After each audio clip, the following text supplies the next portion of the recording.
a young, adventurous woman, Ashekian, sets off as a solo traveler to explore Hong Kong, a city alive with culture and safety. But in the blink of an eye, she disappears without a trace. No calls, no messages, and no answers. How does someone vanish in a city teeming with people and security? What really happened to Ani? This case isn't just about a disappearance. It's about the unanswered questions that haunt her family to this day. Welcome back to Chilling Fireside Stories. As always, we're here to share stories that remind us how fragile life can be and how important it is to seek justice for the lost and missing. Before we dive in, I want to give a gentle reminder that this story contains sensitive content that may be distressing to some viewers. Viewer discretion is advised. So grab a warm drink, settle in, and let's uncover Ani's story together. Ani Ashekian was born in Ontario, Canada, into a close-knit Armenian family. From a young age, her curiosity about the world was evident. Ani was described as a bright, energetic, and deeply compassionate individual who brought light to the lives of everyone she met. Traveling wasn't just a hobby for Ani, it was a way of life. She believed in immersing herself in different cultures, meeting new people, and expanding her horizons. Her zest for life was infectious, and she had a knack for making friends wherever she went. Ani was the middle child in a family of 3 daughters and hailed from Windsor, Ontario. She worked as a self-employed paralegal in Toronto, primarily focusing on traffic court cases. Her adventurous spirit and love of travel defined her, and by the age of 30 she had visited nearly 30 different countries. While she preferred solo travel, she did embark on at least 2 international trips with others in 2008. In October of that year, Ani and her boyfriend, Wendell Walsh, traveled together to Costa Rica, Panama, and Nicaragua. Almost immediately after returning home, Ani decided to join 2 friends she knew through work on a trip to Asia. There were only a few days between her decision and the departure. Ani was adventurous but not irresponsible. She usually conducted extensive research before traveling to new countries. This last-minute trip surprised her family because it was uncharacteristic of her. Ani and her 2 friends arrived in Beijing on October 25, 2008. Their plan was to explore the city together before her travel companions continued on to Vietnam, while Ani planned to go to India for a yoga retreat before returning to Canada to spend Christmas with her family. Around midnight on October 30th, Ani's travel companions heard her leaving their hotel room. Initially, they did not think much of it. Ani was used to exploring cities alone, often going out at odd hours due to jet lag. However, what troubled her friends was her behavior later that morning. Ani returned to the hotel room, took a bath, and gathered her belongings. She left without leaving a note or saying goodbye. Ani's sister, Rosie, described her as a free spirit who hated schedules. Ani is very free-spirited. She's definitely a girl that's spontaneous, loves adventure. She's passionate about life. She wanted to experience the world. Ani preferred solo travel and disliked booking tours or group trips, theorizing that she may have left because she found it difficult to align her plans with those of her friends. It is unknown where Ani went or stayed between October 30th and November 9th. At some point she traveled from Beijing to Xi'an, most likely by train, as there are no official records of her travel. We only know she was in Xi'an because she arrived in Hong Kong from Xi'an on November 9th on a Dragonair flight. Again, it is unknown where Ani stayed while she was in Hong Kong. Witnesses later reported seeing her around Chungking Mansions on November 10th. Chungking Mansions, known for its cheap accommodations, does not have a great reputation despite Hong Kong's overall safety. Surveillance cameras captured the last known images of Ani just after midnight on November 11th at the Causeway Bay MTR station. In the footage, she was seen withdrawing cash from an ATM twice, totaling 2,800 Hong Kong dollars, which is around $500 US. She appeared relaxed but looked over her shoulder a few times. At 8:30 a.m. on November 11th, Ani sent her last communication to her family, a text message to her younger sister, Sassy, asking her to wish their 2-year-old niece a happy birthday.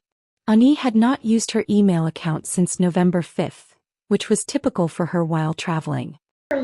Text message, it was November 11th. It was for my daughter's birthday. She sent a birthday wish for Sophia, sending hugs and kisses. According to Ani's boyfriend, Wendell, she was a smart and experienced traveler who knew how to take care of herself. However, as weeks passed without contact, concern grew among her loved ones, especially when Ani failed to wish another niece a happy birthday 2 weeks after her last text message. Ani's family assumed that she had been in contact with Wendell, and Wendell assumed she was in touch with her family. It wasn't until Wendell spoke with Ani's sister that they realized no one had heard from her in almost 3 weeks. Ani's sister noted that Ani's decision to join her friends on a trip to Asia was quite unusual from the beginning. All of us were really shocked by her decision to go because she had just gotten back from Costa Rica. I saw her that Monday, and then that Friday she left for Asia. So it was very short notice. I don't think it was planned at all. And normally Ani plans all of her trips when she goes. She does a ton of research. She has a lot of information when she goes. This one, she didn't have anything. Reporting her missing was a complicated political affair due to her being outside her country of citizenship. Her family first contacted the police in Canada, who then had to inform the Foreign Affairs Department, which subsequently contacted the Hong Kong police. Ani's family spoke highly of the Hong Kong police, praising their diligence in investigating her disappearance. Immigration officials confirmed that Ani had not officially left Hong Kong, although there was a slim chance she could have circumvented checkpoints by leaving via boat.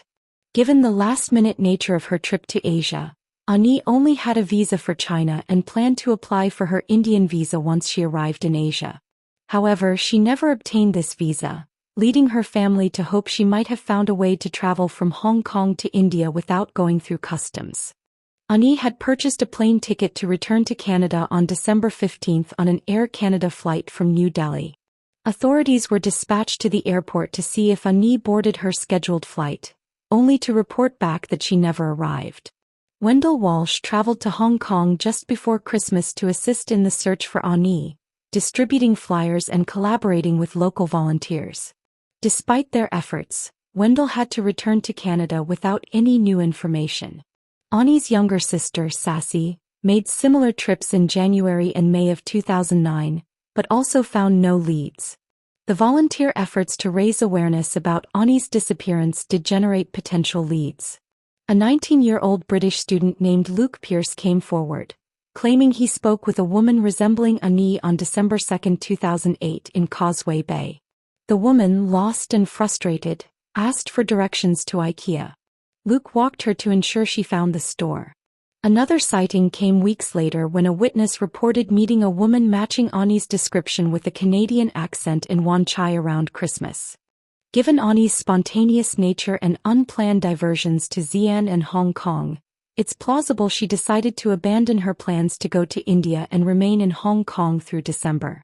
However, Hong Kong is an expensive city, and there was no further activity on Ani's bank accounts or credit cards after her ATM withdrawals on November 11. The 2,800 Hong Kong dollars she withdrew would not have lasted until Christmas, even with her habit of staying in inexpensive hostels. As months and years passed without any sign of Ani, her family did not give up hope. Her sisters continued to make periodic trips to Hong Kong and created social media accounts to spread awareness. I just want to know, and we just want to know, if Ani's safe. That's our only concern. We just want her to call home. That's it. That's all we're looking for. Initially hesitant to hire a private investigator due to concerns about interfering with the police investigation, eventually her family hired private investigator, Guy Shura, to assist with the search. Shura worked closely with Hong Kong police and local volunteers to uncover any potential leads. He remained open to the possibility that Ani voluntarily disappeared but was puzzled by the lack of any record of her financial transactions, cell phone use, or passport activity. Despite thorough investigations, Shura and his team were unable to find definitive evidence of Ani's whereabouts. Around the 4th anniversary of Ani's disappearance, Guy Shura persuaded the family to turn over Ani's private journal left in Canada. Concerned about her state of mind at the time she went missing, he handed the journal over to a police psychologist. Detective Guy Shura noted that Ani's behavior, including the last-minute trip, closing a bank account, and her claim of moving to Argentina, suggested she was acting unusually. Ani had a job lined up in Argentina but lacked the necessary visa for the move. While these details don't necessarily indicate any mental health issues, the last-minute nature of Ani's trip to Asia was unusual for her, though not entirely out of character.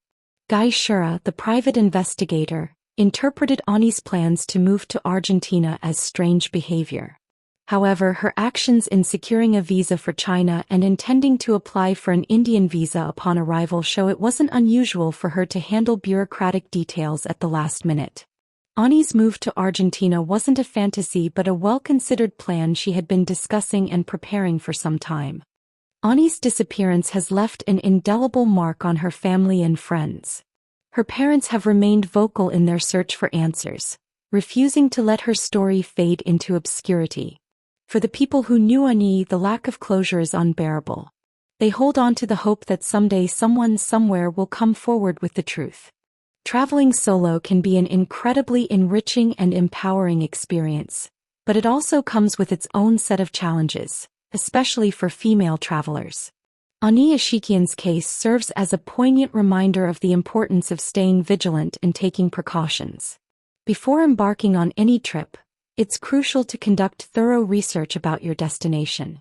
Understand the local customs, culture, and potential risks. Regularly update your loved ones about your whereabouts and plans.